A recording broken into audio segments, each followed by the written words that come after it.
In our last sketch, we witnessed the pitfalls and workplace hazards associated with global hypoadrenalism.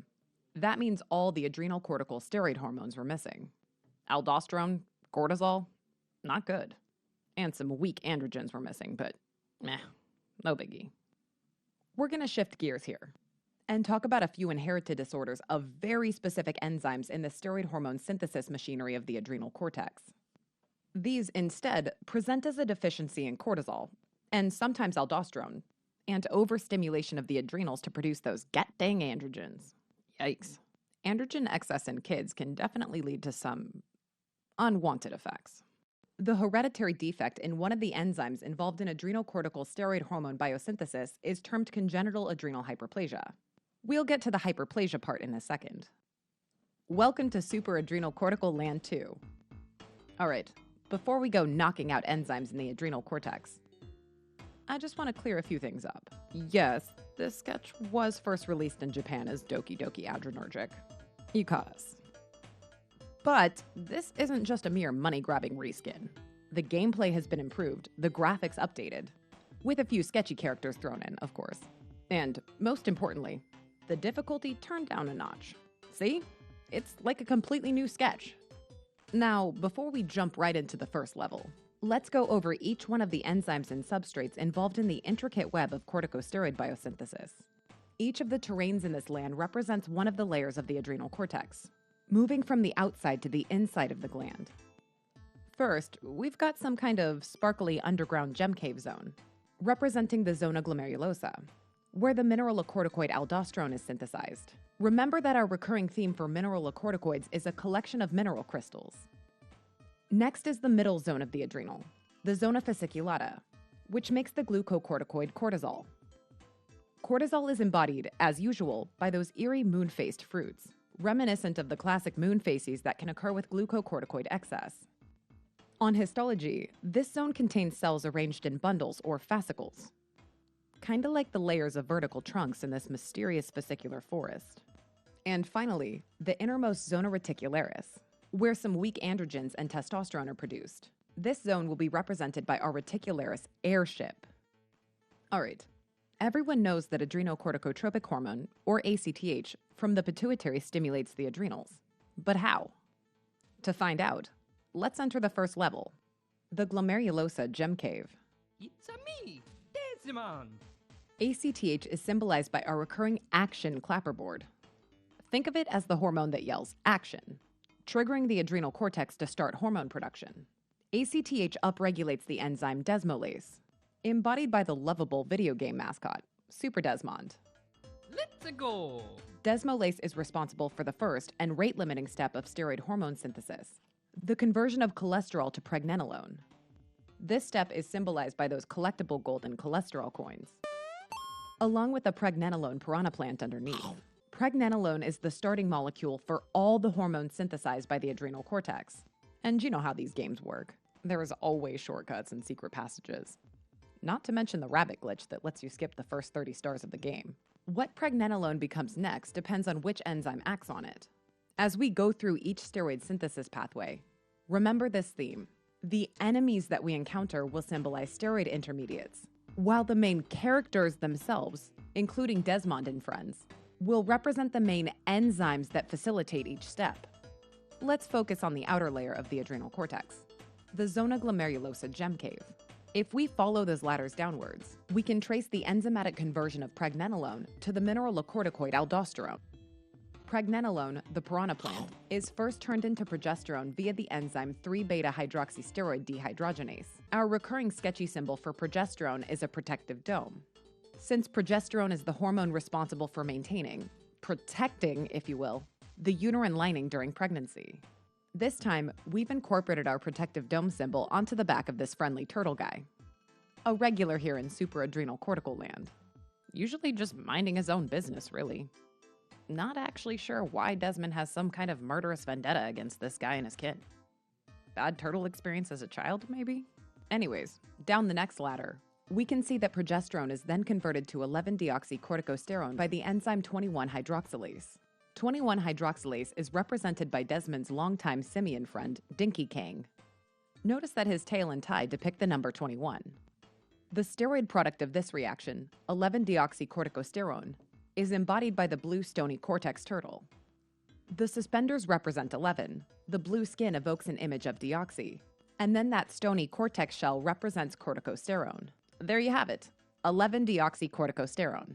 If we descend to the next platform, we'll see that 11-deoxycorticosterone is then converted into corticosterone via 11-hydroxylase. Notice that Desmond's brother, Marius, is wearing suspenders that depict the number 11. That's 11-hydroxylase. And the steroid product corticosterone is embodied by that big stony cortex turtle. And finally, the boss of the glomerulus gem cave, the mineralocorticoid aldosterone. Look at those terrifying mineralocorticoid minerals encrusting this terrible lizard's head and shell.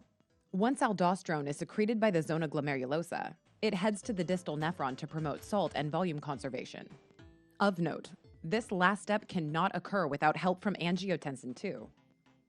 Angiotensin II is a product of the renin-angiotensin cascade and is always symbolized with two tense red bands, which highlight angiotensin's other role in promoting vasoconstriction. Angiotensin II activates 18-hydroxylase in the cortex, which performs the final conversion of corticosterone to aldosterone. All right, let's see what we've got here.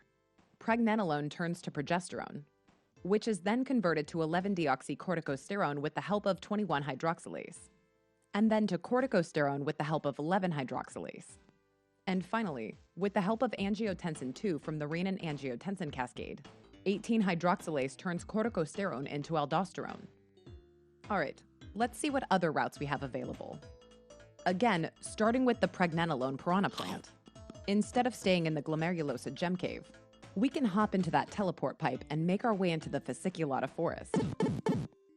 This is the zona fasciculata layer, where we embark on the enzymatic pathway leading to cortisol production. That pregnenolone piranha plant first undergoes conversion into 17-hydroxypregnenolone via the enzyme, get this, 17-hydroxylase. Whoa. To represent the 17-hydroxy version of pregnenolone, we've slapped some rad 90s sunglasses onto the piranha plant to convert him to his more bodacious form. See how the shine kind of looks like the number 17? And as we move down the vines to get to the cortisol forest boss, we're actually going to use the same exact enzymes as last time. 17-hydroxypregnenolone is converted to 17-hydroxyprogesterone. This occurs via the enzyme 3-beta-hydroxysteroid dehydrogenase. To represent 17-hydroxyprogesterone, we have the same protective dome as before. But this time we've added those totally rad 17-hydroxy sunglasses. So rad. Oh, look! Another secret exit from the zona glomerulosa. See that lower teleport pipe? 17-hydroxylase works in two places, thereby shifting steroid precursors from the aldosterone pathway over to the cortisol pathway. It converts pregnenolone to 17-hydroxypregnenolone and can also convert progesterone into 17-hydroxyprogesterone. In fact, whenever you see one of those green teleport pipes in supraadrenal cortical land, it represents 17-hydroxylase shunting substrates to the right, over to the reticularis airship where androgens are made. We'll get there soon. Let's keep heading down the fascicularis forest. Our goal here is cortisol, remember. Next, 17-hydroxyprogesterone is converted to 11-deoxycortisol by the enzyme 21-hydroxylase. Just like we drew on the left, 21-hydroxylase is embodied by Denki Kang. Again, notice that his tail and tie form the number 21. And the steroid product 11-deoxycortisol has those same 11 suspenders, as well as the blue robe for that deoxy kind of vibe. This time, to represent the cortisol in deoxycortisol, we've also added that eerie cortisol moon face mask. Aw, don't be shy, guy. And the last vine leads us to the forest boss, the glucocorticoid cortisol, embodied by the moon facies wizard. To turn 11-deoxycortisol into cortisol, we need the help of 11-hydroxylase. Yep, just like last time. So we've brought in Marius's brother Louis with those same 11 suspenders. Oh, yeah. All right, what have we got? 17-hydroxypregnenolone turns to 17-hydroxyprogesterone, which is then converted to 11-deoxycorticosterone with the help of 21-hydroxylase, and then to cortisol with the help of 11-hydroxylase. Keep in mind that those 21-hydroxylase monkeys and 11-hydroxylase Marius brothers are important in both the zona glomerulosa and zona fasciculata. You can imagine then that knocking out either of these two enzymes would be pretty bad. But before we get to that, let's travel through the teleport pipe one more time to reach the last level, the zona reticularis airship. This layer is the deepest part of the adrenal cortex, and it's here we embark on our final journey to synthesize androgens. Again, that pipe taking us to the right is 17-hydroxylase. It converts that cool 17-hydroxypregnenolone piranoplant to dehydroepiandrosterone, or DHEA. That dehydro part of his name is depicted by his dehydrated bones, while those male symbol-shaped androgen hammers stand for epiandrosterone. Sliding down the rope, you'll see that DHEA is converted to androstenedione by 3-beta-hydroxysteroid dehydrogenase. Think dione as two hammer dudes throwing those androgen projectiles. Together, they're androstenedione. Tubular. Found a couple of those hidden 17 keys. Let these items remind you that the first two weak androgens produced by the zona reticularis, DHEA and androstenedione, are also collectively called 17-ketosteroids. 17-ketosteroids are called weak androgens because they're not as potent as the big guy, testosterone. Nevertheless, they do play a role in adrenarche, the early stage of puberty in boys and girls that results in pubic hair growth, oily skin, body odor, and acne. It's thought that DHEA and androstenedione also exert CNS effects. That's why your little brother was a jerk when he was 10. Not his fault. Their biggest role in the body, however, is to serve as precursors. Follow that rope down, and androstenedione is converted by the enzyme oxidoreductase into testosterone. Look at those male symbols fly. From there, testosterone goes to peripheral sites like the skin, testes, ovaries, and many other tissues, where it's converted by 5-alpha reductase to its more potent form, dihydrotestosterone. All right, we're here to cause adrenal insufficiency, remember? So let's go knock out some of these enzymes and see what happens. In case you didn't notice, Desmond and his pals are kind of sucking at this game.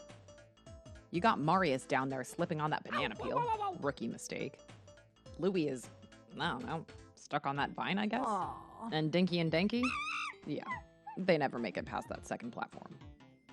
Congenital adrenal hyperplasia, or CAH, is characterized by a genetic defect in one of the adrenal cortex enzymes we just discussed. The most common form is 21-hydroxylase deficiency.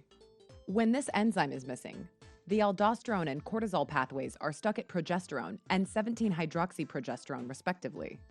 As a result, steroid synthesis is shifted towards the androgens. Another important deficiency, though much less common, is 11-beta-hydroxylase deficiency. Recall that their suspenders depict the number 11. This time, hormone production is stuck at 11-deoxycorticosterone. Again, steroid synthesis is shifted towards the androgens instead. So, as you can see, in both 21-hydroxylase deficiency and 11-hydroxylase deficiency, androgen production goes crazy. And affected patients will exhibit the classic signs of hyperandrogenism, which we'll illustrate in a second. Both 21 and 11-hydroxylase deficiencies are autosomal recessive, as depicted here by another super Desmond bro receding into the pipe. Although each deficiency comes with its own unique little details in its symptomology, we'll go over the shared clinical findings first. First off, what's up with the hyperplasia in congenital adrenal hyperplasia? I thought the adrenals were messed up. Well, in the setting of CAH, that pathway to the cortisol moonface wizard is blocked. No cortisol means no negative feedback on the pituitary and increased ACTH production. The increased level of ACTH overstimulates the adrenals in an attempt to squeeze out some cortisol, but instead results in bilateral gland hyperplasia. Just look at them big adrenal mushroom caps. Here we go! And just like we saw in Addison's disease, increased production of ACTH results in increased melanocyte-stimulating hormone as a byproduct when ACTH is cleaved from POMC. This causes hyperpigmentation. All right, what about the hyperandrogenism caused by all the precursors